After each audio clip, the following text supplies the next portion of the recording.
Bucs Saints. Go through what y'all need to know to make some money on this bitch. So this is the big one. I think this, honestly, of all the games that I've done since I started this channel, is the most difficult one for me to figure out. This is a really, really interesting matchup. So picks real quick. We got the Bucs 3-point underdogs on the road, natural spread, and over under set at 53. And I'm going to be really strong actually on the Bucs plus three. I've been strong on, or I've been right on every strong pick so far in the playoffs, and that's hopefully that's why I'm putting it. It's going to continue here. So yeah, Tampa Bay plus three, I feel really good about, and the over I actually do think is bettable. Over 53, that is a little high, but you're talking about a game in a dome, and what I'll get to, both offenses have a lot of ways to succeed. I think that's definitely bettable, but of course with a number that high, you got to be a little careful. So first, Bucs offense, Saints defense. Injury-wise, Ronald Jones questionable, couldn't care less. And Patrick Robinson for the Saints out. Also, don't really care. He wouldn't have played in this game much, I don't think. So, run game first. Oh, well, and I should mention, actually, this is a big one, of course. Alex Kappa broke the shit out of his ankle last week, so he's on IR. So, you're going to have Aaron Stinnie starting. So, pretty much nothing on him. He hasn't really played NFL snaps, so I don't really have too many conclusions to draw of him, of course. But what I can tell you, and this is a really important thing to remember, is I'm going to refer to this game a lot. When the Saints beat the Buccaneers, was it 38-3 or something crazy like that? The second time they played early in the season, their starting guard duo for the Bucs that time. So Ali Marpet was out at that point. So it was Alex Kappa and it was Joe Haeg, and both of them got, like, Joe Haeg was effectively the reason that the Buccaneers lost that game almost single-handedly. There was some other stuff too that I'll get to on the other side of the ball that caused some really weird things to happen, but that's a really big deal. That now they have Marpet back, who is outstanding, really, really, really good. And Aaron Stinnie, like I said, we'll see. But frankly, the likelihood of him being as bad or worse than Joe Haeg is, or at least was in that game, is really not very high. So while it is an unknown, I think it's gonna be okay. So yeah, run game wise, on the interior, not a ton of push. Ali Marpet, he gets into the category of he'll always have wins in a game. And Ryan Jensen's really good too. He's pretty good. And they're going to be enough to show some things. These Saints defensive tackles, while they're good and they're deep, they're not perfect between David Onyemata, Sheldon Rankins, Bag, Shai Tuttle, Malcolm Roach, Malcolm Brown.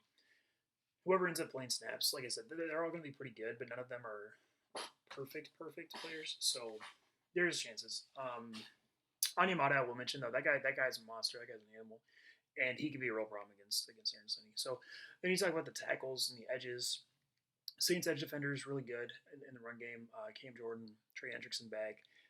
Again, though, you do kind of run into a little bit of, especially with the non-Cam Jordan edge situation where they're just not perfect, which anytime a team isn't perfect, especially when you're talking about tackles as good as the Buccaneers have, Tristan Wirfs, Donovan Smith, both like outstanding, that opens up opportunities for the offense. So then on the second level, Saints linebackers, so Demario Davis, of course, is still really good, and he's going to be really useful in this game, like for sure. But he is one linebacker, and he, unless that like top one linebacker is Ray Lewis, there's only so much they can do, because the Saints are so. Kalen Alexander, of course, he tore his Achilles a little while ago, so it's Alex Anzalone, and then whatever they kind of throw Craig Robertson in there. Maybe they try Zach, but they'll try some things. A lot of times they'll end up playing two linebackers anyway, and they have a safety in the box, but regardless, whatever happens, the linebackers on the field besides Mario Davis aren't like all that good or like limiting to an offense. So there are places to attack between the edges, and that there are places to attack. So I do think the Buccaneers will be able to run the ball a little bit. And I was like, great. No, they don't really do a lot of creative stuff running the ball. They don't create yards for themselves very well. And if actually I said I didn't care about Ronald Jones, that's not quite true. Leonard Fournette is getting all the carries, which I know he's going to start. He is incapable of creating yards, so that is an issue. But overall, like, I think, if they need to pop off for like 3 yards, it's not impossible. So you get the pass game. Pass rush wise, yeah, I will start. Yeah, Aaron Stinnie, really big issue. So David Onyemata in that earlier Bucs Saints game, I mean, he single-handedly. So Trey Hendrickson had like 3 sacks in that game, almost like I think it was like 2 or 3 straight. All 3 of those, if you watch what happened, were almost exclusively caused by David Onyemata. And that's a possibility here too, because like I said, we just don't know anything about Aaron Stinnie, the guard. So David Onyemata could do some stuff. I don't want to overrate him though, because anytime you're talking about a interior rusher that's not Aaron Donald, it's like you really got to be careful. So there's gonna be a little bit of interior issues with that, but it's again the guard Jensen and Marpet are really good, and they're better as far as pass protection goes than the Saints are pass rushing. And on the edges too, frankly, the Bucs are going to be mostly fine. I mean, Cam Jordan at this point, he's still good for sure, but is he a meaningful like advantage in this matchup? No. And their other edge rushers are just whatever. Again, Trey Hendrickson, listen, he's fine and he tries hard, but he's one of these guys. He's a little bit better than these other types of similar players where like he has a little more hand technique and stuff like that. But he just doesn't create pressure like himself that much. Like I said, he does a lot of stuff gets created for him, or because they play bad offensive lines, all that stuff. He's better than a lot of players I talk about in that sense, but he's nothing special. And same with Marcus Davenport. And when you're talking about these tackles, they're also going to be okay. So then you get to the receivers. Now, I've talked a lot in the Bucs videos that Mike Evans and Chris Godwin get exceedingly overrated as far as receiving skill goes, or that's not true. As far as like separation and actual useful ability as receivers goes, which is absolutely true. I mean, it gets proven a lot, but they are still useful. Like because a lot of times the criticism I talk about players, they kind of makes me sound like I think they're awful. That's definitely not the case. They're better than most receivers in the NFL, but what's different here, really notably, compared to the earlier Saints games or the Bucs with just any time their offense has only been those two, is Antonio Brown. Antonio Brown, very clearly the best receiver on the Bucs. It's not close. And he's a gigantic issue for the Saints this game. They do not have a player who can guard him. He fits into the Stephon Diggs, the Devontae Adams, that like top tier receiver. It's irrelevant who you put on them; they will be open consistently, and that's true here. And it's maybe even worse because Chauncey Gardner-Johnson, the Saints slot, who I would expect to shadow him a lot, he isn't great laterally. He's a good slot corner, but he's had issues. I mean, he's had issues with Russell Gage on the Falcons multiple times, who's a player similar to Antonio, not skill-wise, but stylistically. And yeah, Antonio Brown can kill the Saints in this game like pretty frequently. And frankly, again, Chris Godwin, Mike Evans, the thing about them is, despite my issues with their ability to separate and things like that, just their other abilities, whether it's at the catch with Mike Evans, and he can actually separate okay too, or whether it's after the catch with Chris Godwin, like they're just always useful. And those ancillary pieces between Tyler Johnson and Scotty Miller, like they're gonna be fine. And the Saints secondary it's fine. Marshawn Lattimore does do a good job on Mike Evans every time they play, basically, which is for the reason I said earlier. But he's not perfect. Janoris Jenkins definitely not perfect. I think he's pretty decent, but he's not perfect. And again, I mentioned what the issue is with Chauncey with CGJ.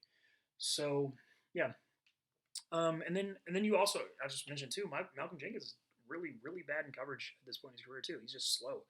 He gets beat one-on-one by tight ends like all the time, by good tight ends. Bad tight ends, struggle to separate versus anyone. He does do a good job on those. I'm not gonna completely roast him, but the thing is, Gronk still at this point and Cam Brate both are clear the bar where they're going to be able to beat Malcolm Jenkins fairly consistently. So you talk about a ton of holes in the Saints coverage without the pass rush to really make up for it.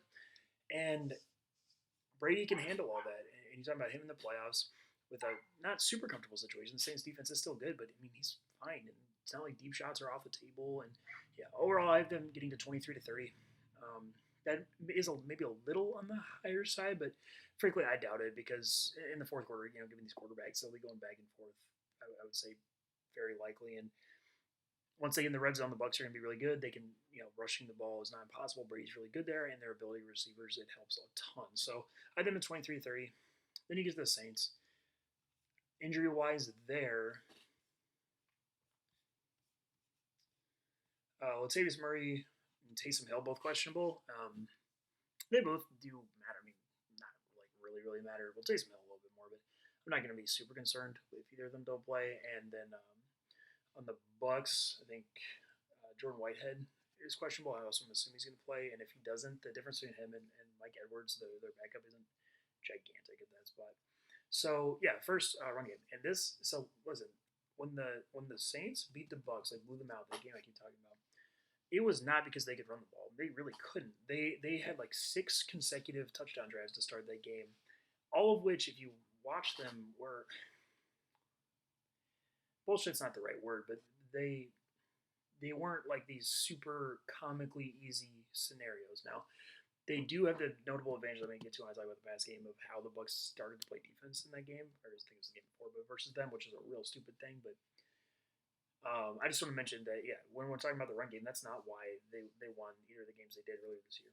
So, yeah, on the interior, and injury wise, too, Nick Eason fully out now. He was last week, but so Cesar Ruiz is starting full time in the interior, and he's frankly not very good.